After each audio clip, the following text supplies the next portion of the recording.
Saxons, this is Ms. Masters with your First Chapter Friday. As you know, if you've been following along, because it's October, I'm focusing my readings this month on creepy, scary, mystery, thriller, ghost stories for Halloween. This week I'm going to read to you from the book 10 by Gretchen McNeil. It's a updated version of a mystery novel by the Queen of Mystery, Agatha Christie, called And Then There Were None. In both stories, a group of 10 strangers meet at a fancy house on an island. In this case, the 10 strangers are 10 teenagers, and they're meeting for a house party, a weekend-long house party. And one by one, they start to die.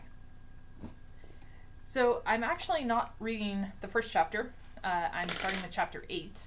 At the end of chapter 7, the teenagers have cooked their first meal together, and one of them has a horrible allergic reaction and is just barely saved from asphyxiation by a quick-thinking friend with an EpiPen. As it turns out, there were nuts in the salad that should not have been there. The person who made the salad didn't add them as an ingredient. So, here we go. Chapter 8 in the book 10 by Gretchen McNeil. That's so weird, Meg said. I didn't put any nuts in, I swear. Vivian planted her hands on her hips. You must have. Once again, Meg felt 9 pairs of eyes boring into her. She wished the floor would just open up and swallow her whole. Her mouth was suddenly parched, her throat tight. She knew she hadn't added the nuts to the salad. Absolutely, positively not. She wanted to defend herself, but she couldn't even think of what to say. Hey, Minnie said sharply, if Meg says she didn't do it, she didn't do it. Meg could have hugged her. It was comforting to know Minnie had her back. Vivian clicked her tongue. Well, someone must have. Mumbles of, I didn't, and not me, rippled around the table. Meg sat down in the nearest chair. She knew she hadn't added almonds, which meant one of the others must have. But why would anyone do something as mundane as add nuts to a salad and then not cop to it? It had to be a mistake. Someone accidentally added them, then after Ben's attack was too embarrassed to fess up. Meg felt a hand brush against her back. No one's blaming you, TJ said. Oh my god, no, Ben said. He grabbed Meg by the shoulders. You totally saved my life. I don't know what would have happened if you hadn't been here. Ben stepped away, and Minnie practically tackled Meg with a ferocious embrace. Thank you, thank you, thank you, she said, planting a kiss on Meg's cheek between each repetition. Meg smiled. This was the Minnie she knew and loved. It was good to see her again. You're welcome. Silence descended over the dining room table as everyone wandered back to their seats. A few people picked the food on their plates, but it seemed no one had any appetite left. Ben was the first to break the silence. It's no big deal, guys. Seriously, it happens all the time. Sorry, TJ said. It was just kind of a shock, you know? Ben piled his utensils on his plate and stood up. Forget it. Let's go watch TV or something, huh? You guys are bumming me out. He bussed his plate into the kitchen, and Minnie quickly followed, leaving her mostly untouched dinner on the table. One by one, they gathered up plates and serving trays and hauled everything to the sink. Nathan and Kenny didn't hang around to get roped into cleanup duty. Lori followed close behind Kenny and Vivian, after a few instructions on how the dishwasher should be loaded, joined the group in the living room. But Meg lingered. While Gunnar and Kamiko rinsed plates and loaded them in the dishwasher, in the exact opposite way Vivian had recommended, Meg checked the cupboards for signs of the slivered almonds. When she came up empty, she pulled out the trash can and used a long wooden spoon to pick through the table scrappings, looking for any sign of the almonds. I already checked, TJ said. No empty bag of almonds. Oh, Meg stood up and tossed the spoon into the sink. Weird, Gunnar said. King of the obvious. Kamiko added detergent to the dishwasher and closed it up. Don't worry about it. Ben's fine. Just put it out of your mind. Exactly, TJ said. You need to relax. That's what this weekend's for, right? He disappeared onto the patio and returned with 4 beers. He handed 2 to Gunnar, then popped the other 2 with an opener on his keyring. Seriously, have one. I know you don't really drink, but it'll help you relax.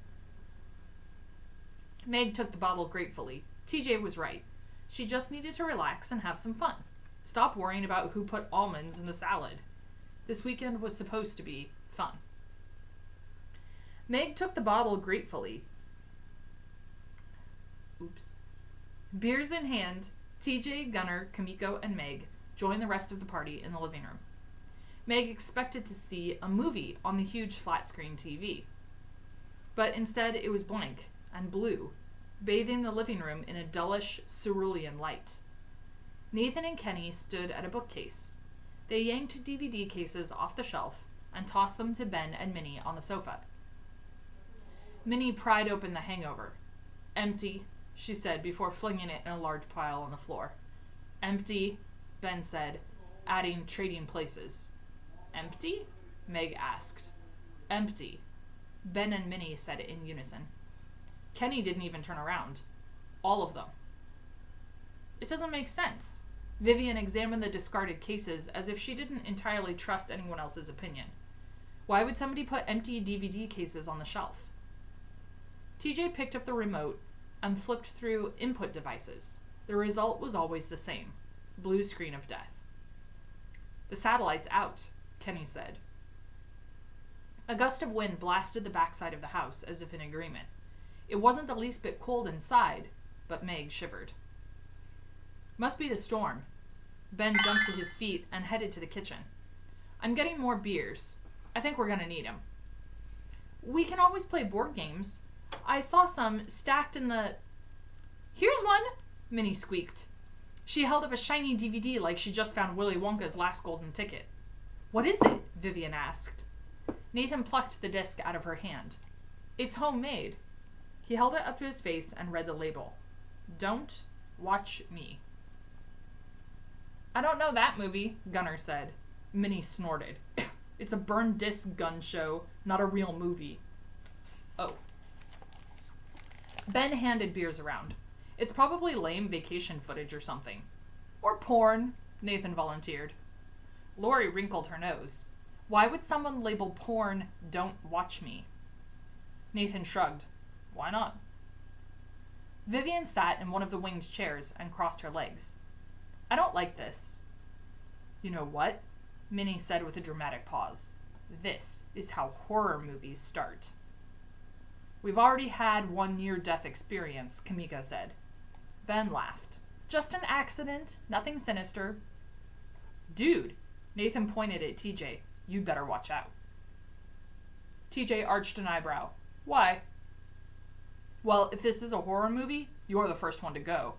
The black dude's always the first one to die. Words flew out of Meg's mouth before she even knew what she was saying. Really? You really needed to go there? What? Nathan looked around the room. Everyone avoided his eyes. It's true. Focus shifted back to Meg. She felt her throat start to tighten up, the usual shyness creeping over her. Come on, Nathan said. Say it. Meg saw the bully come out in Nathan, and there was nothing she hated more than a bully. It pissed her off that he was trying to intimidate her, and suddenly Meg was able to say exactly what she meant. Racist much? Are you going to ask if Kamiko can help you with your math homework next? Kamiko laughed. Good one. Meg smiled, surprised by her own words. She usually wasn't this confrontational. Must be the booze. Whatever. Nathan snatched the disc out of Kenny's hands. Are we watching this or not? Why not?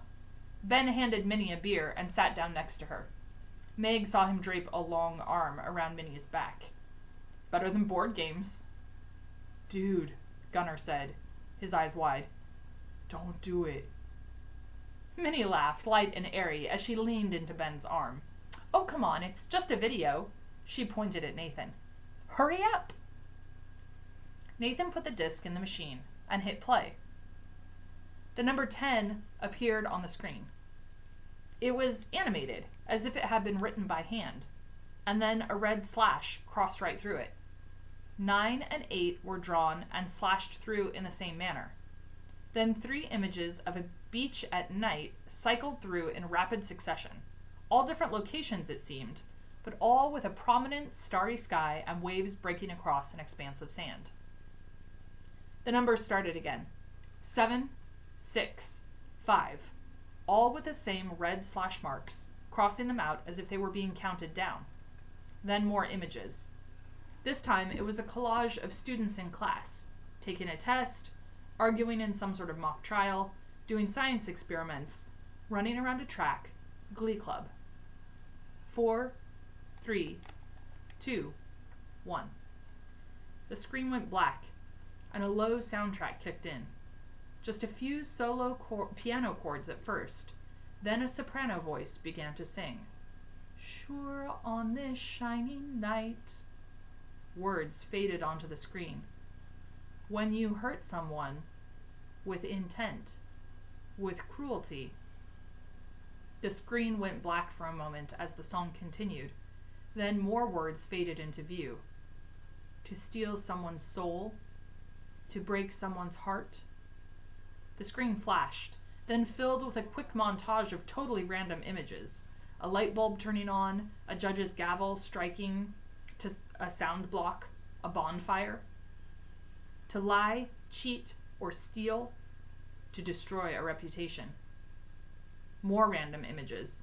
Math equations rolling across the screen, people dancing, a girl and a boy making out. Your actions are a crime. Now it was capital punishment, an electric chair, a firing squad, a gallows. Even if the law does not recognize it. Flames filled the screen. Your betrayal, your backstabbing, your character assassination. The music stopped. Steps must be taken to protect the innocent. Those steps begin right here, right now. Suddenly the screen exploded with light and sound. The images flashed at a manic pace, moving backward as if the movie had been switched into rewind. The music was no longer a languid song, but a dissonant cluster of screaming chords. The noise crescendoed as the video reached the countdown again, flying rapidly in reverse from 1 to 10. There was a massive explosion, along with matching sound effects, then a single line of text faded into view. Vengeance is mine. The screen went black. Again, ladies and gentlemen, that is 10 by Gretchen McNeil, and it is a murder mystery starring a group of 10 teenagers isolated together on an island at a weekend-long house party. If you are interested in it, you can check it out from the library using the order form on the library's website, or you can get the audio and electronic versions on the Sora app or at soraapp.com. Have a great weekend.